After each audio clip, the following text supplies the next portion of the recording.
Alors il y a les promenades, certainement dans l'intime, il sort de sa maison, il va se promener, il se promène. Ici vous avez une vue bien sûr d'Amsterdam, vue depuis les remparts, avec en particulier la présence obsessionnelle des moulins, là aussi, hein, bon voilà.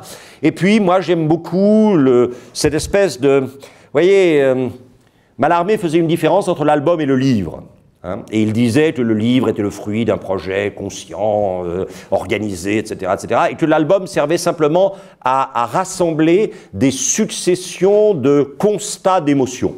Et je trouve que le dessin chez Rembrandt, c'est vraiment le lieu de l'intime parce que c'est une succession de constats d'émotions.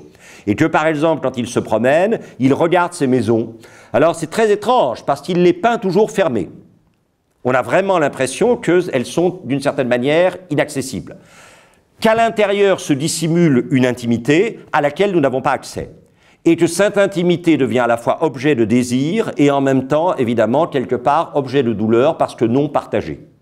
Et du coup, ces maisons qui sont d'évidentes manifestations, non pas d'un isolement mais d'une solitude, ce qui n'est pas du tout la même chose, ces maisons deviennent assez poignantes.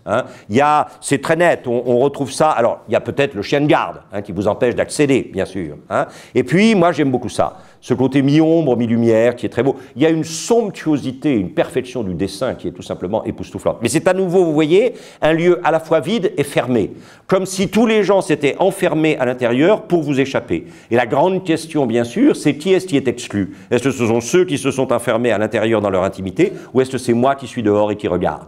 Et ça, c'est vraiment très important. L'intimité, c'est quelque chose dans lequel nous voulons que les autres s'introduisent, mais jamais par effraction, et nous voulons effectivement nous introduire dans l'intimité des autres, mais nous savons très bien que si c'est par effraction, l'intime lui-même sera à ce moment-là détruit.